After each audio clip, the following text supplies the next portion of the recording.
lo que es el accidente organizacional, lo que es el concepto de accidente organizacional, que es más o menos lo mismo que vimos en las diapositivas anteriores, solo que esto es visto desde otro ángulo, desde el punto de vista de un corte transversal del proceso.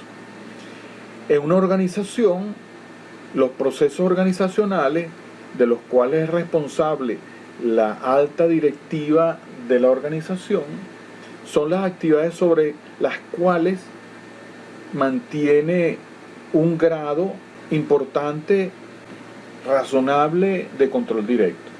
¿Cuáles son estos procesos sobre los cuales la organización mantiene un control?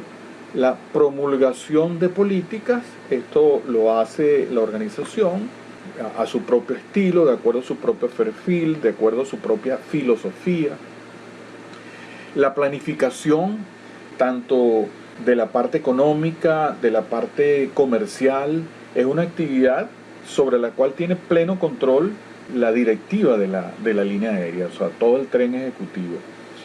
La política de comunicación o el sistema de comunicación interna, también lo decía la empresa. A veces tenemos empresas abiertas que se puede ver en el diseño de sus oficinas, donde no hay cuartos cerrados, oficinas cerradas, sino más bien una comunicación visual con todo el personal. O hay otras empresas donde cada quien tiene su propia oficina, su propio cubículo y prácticamente nunca se ven. Y eso refleja la manera de comunicarse en la empresa. Aquellas empresas que tienen una comunicación transparente desde el más alto nivel hasta el más bajo nivel, son empresas que tienen mayor claridad en cuáles son los objetivos a cumplir como equipo de trabajo. La asignación de recursos es también una decisión de la empresa, en este caso de la aerolínea. ¿Qué prioridad le doy a las inversiones en el área de publicidad, en el área comercial, en el área de imagen? ¿O debo darle prioridad a las inversiones en materia de seguridad, en materia de adquisición de partes aeronáuticas, de entrenamiento del personal de pilotos, de mantenimiento, para hacer que mis aeronaves estén mejor mantenidas y que sean mejor operadas? Es una decisión de la máxima autoridad de la organización, darle prioridad a los recursos que se van a colocar en la empresa. Y luego, la supervisión, las políticas de supervisión, qué tipo de auditorías efectúo, qué tipo de reportes solicito, qué tipo de atención le presto a la información que recibo, qué tipo de análisis hago con la información que estoy recibiendo. Todo eso es algo que está a la voluntad de la administración de la empresa. Entonces, todos estos aspectos pueden en algún momento dado tener que ver con que se produzca un accidente. Si yo tengo una asignación de recursos, por ejemplo, equivocada, donde le doy prioridad a la imagen, al uniforme del personal, al estado de la cabina interna de pasajeros, porque yo estoy orientado a ser competitivo con las otras aerolíneas y presentar mi mejor imagen, y por ese motivo descuido los servicios de mantenimiento, la adquisición de repuestos, hacer las inspecciones en el momento dado, pues entonces probablemente estoy debilitando la seguridad de la organización. Es una decisión de la empresa. Dependiendo cómo yo lo haga, yo puedo afectar la seguridad de la organización y contribuir a que eventualmente se produzca un accidente. Vamos por la derecha y vemos allí que hay condiciones latentes. Estas condiciones latentes, si no son identificadas a tiempo, pues en un momento dado, como vimos en el modelo de queso suizo, se van a unir a una falla activa y van a producir o van a contribuir a que se produzca un accidente. ¿Cuáles serían estas condiciones latentes? La identificación inadecuada de los peligros y de la gestión de riesgos. Es decir, no tenemos actividades de auditoría, no tenemos un sistema de notificación voluntario que nos permita identificar los riesgos, no tenemos un sistema de investigación de accidentes e incidentes, y por lo tanto no identificamos a tiempo los peligros ni valoramos o cuantificamos los riesgos que debemos nosotros gestionar. Y por otro lado, la normalización de las desviaciones, es decir, se convierte en rutinario que nos saltemos algunos procedimientos, que operemos a la aeronave con componentes que están fallando y terminamos acostumbrándonos a ello. ¿Les recuerda de esto Whisky Romeo Zulu? El hecho de operar durante tanto tiempo con alarmas falsas hizo que eso se convirtiera ya en una normalización de la desviación. Recordemos que un error es involuntario y una desviación o violación o infracción, como podemos llamarlo también, se hace de manera voluntaria. En este caso, en este ejemplo de Whisky Romeo Zulu, tuvo un protagonismo fundamental en que se produjera el accidente. Las condiciones latentes son condiciones presentes en el sistema antes del accidente que se evidencian por factores desencadenantes. Un factor latente se mezcla con una falla activa y se produce el accidente. Luego tenemos las defensas. Ya hemos hablado anteriormente en un video específico para ello de las defensas. Hablamos de la tecnología, del entrenamiento y de los reglamentos, y cómo una falla en alguno de esos aspectos puede contribuir a que se produzca un accidente de aviación.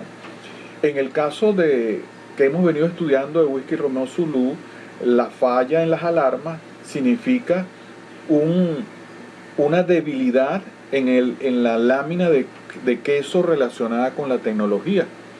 Esa debilidad hizo que esa falla, es decir, volar con las alarmas funcionando incorrectamente, perforara la defensa de tecnología.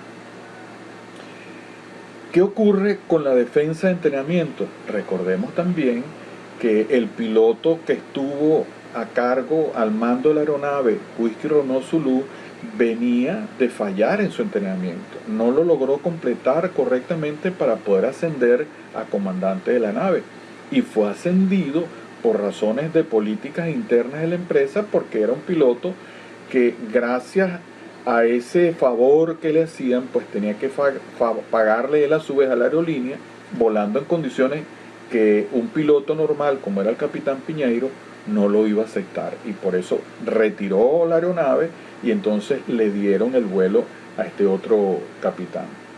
Es una falla en el entrenamiento. Él se quejaba también en cuanto a lo que significaba esta defensa que es el entrenamiento, que él no sabía inglés y que los manuales que le daban en LAPA eran manuales en inglés que él no entendía bien, y puesto que no había podido estudiar inglés, y refería que los pilotos en México recibían los manuales traducidos y que esto actuaba a favor de ellos. O sea, es decir, este es un componente, un detalle que vemos allí que contribuyó a la debilidad de lo que es la lámina de queso correspondiente a entrenamiento. Es decir, se alinearon allí dos huecos que ayudaron a que la falla continuara. Y luego la parte de reglamentos. Si bien es cierto, los reglamentos establecen que no se debía volar de esa manera, el bajo nivel de supervisión que había por parte de la Dirección de Operaciones y lo que fue el incumplimiento de las normas hizo que también la lámina correspondiente a reglamentos tuviera una debilidad y que atravesara las tres láminas de queso la falla que produjo finalmente el accidente. Las defensas son recursos para protegerse de los riesgos que las organizaciones que realizan actividades productivas generan y deben controlar.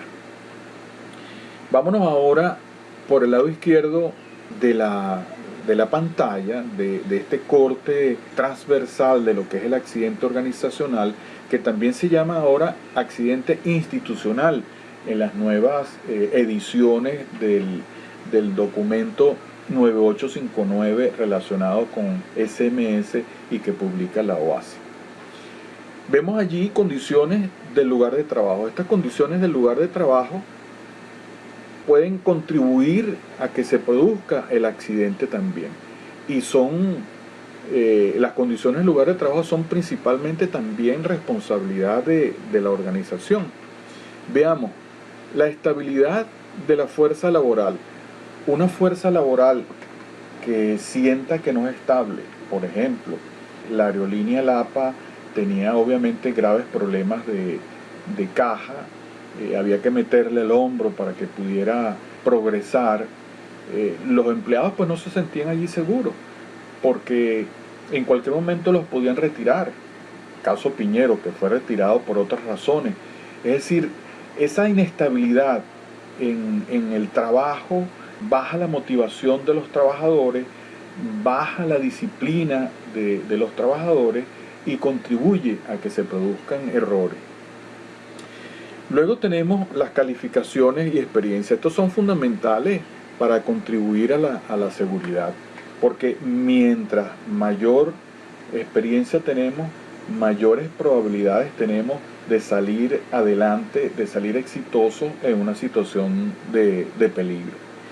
Nuestras calificaciones tienen que ser fundamentalmente valiosas, tienen que ser efectivas, exitosas, es decir, no podemos venir de una formación fraudulenta donde digamos que somos poseedores de una licencia de piloto o de tripulante de cabina o de técnico de mantenimiento de aeronaves y que en realidad no tengamos los conocimientos. Es decir, las calificaciones reales de los individuos son fundamentales para ello. Luego tenemos la moral. La moral forma lo que es los valores de la organización.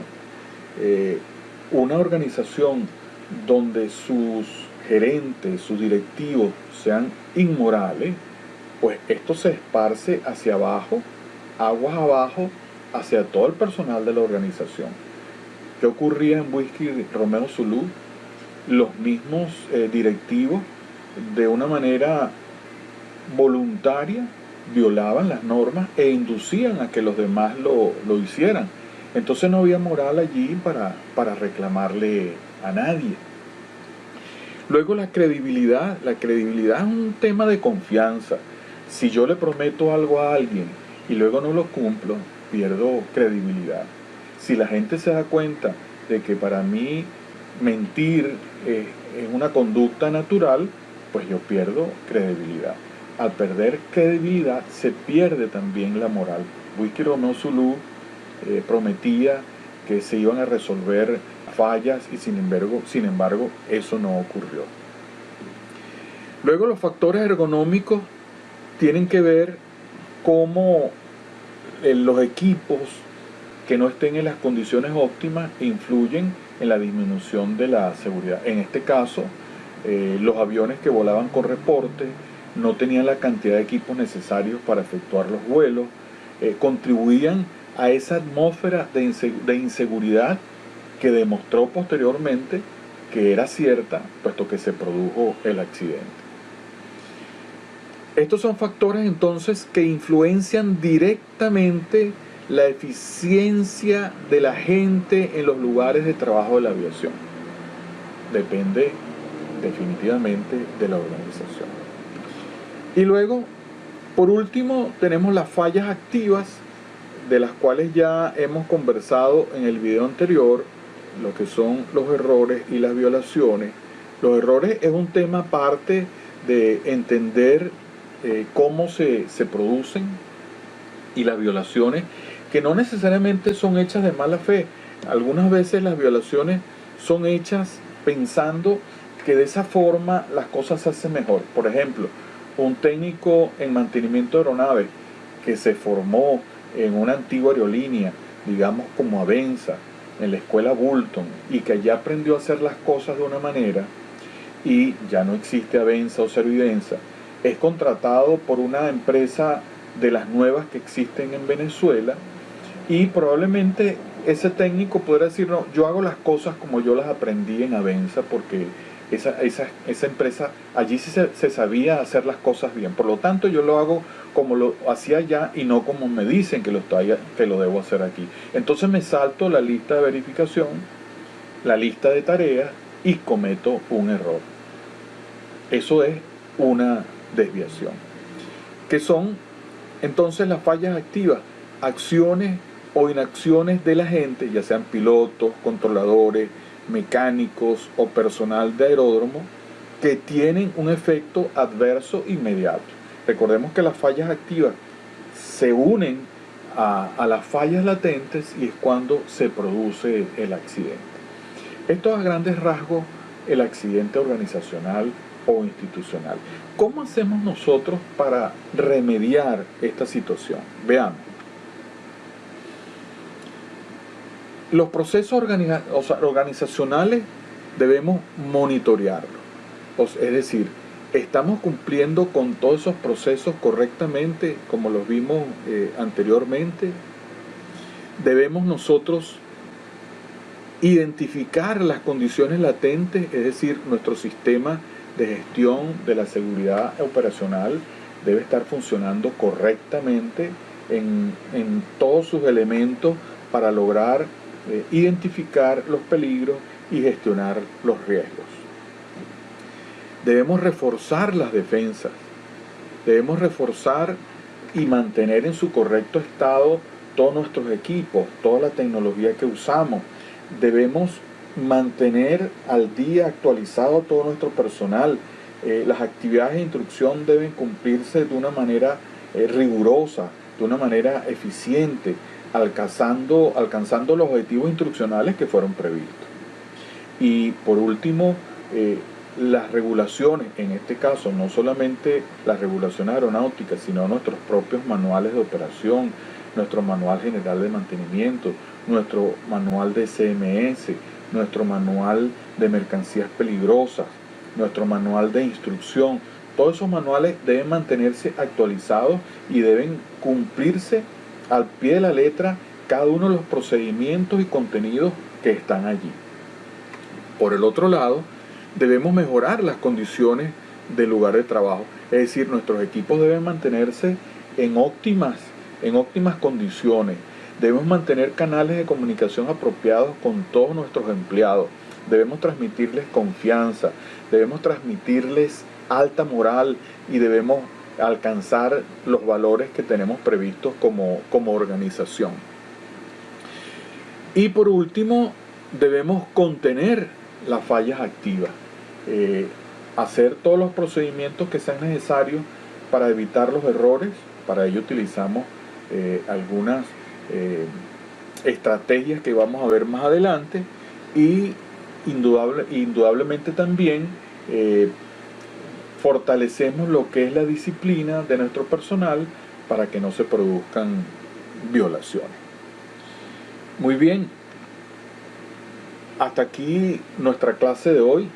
Por favor, me dejan las dudas que tengan allí donde están los comentarios de la clase para que todos los puedan ver. Hay otro material relacionado con el modelo de Reason, un video que también les voy a subir dentro de esta actividad para que lo estudien con detalle, y nuestra tradicional autoevaluación para que les ayude a revisar si han podido aprender todo el contenido. Muchísimas gracias por su atención.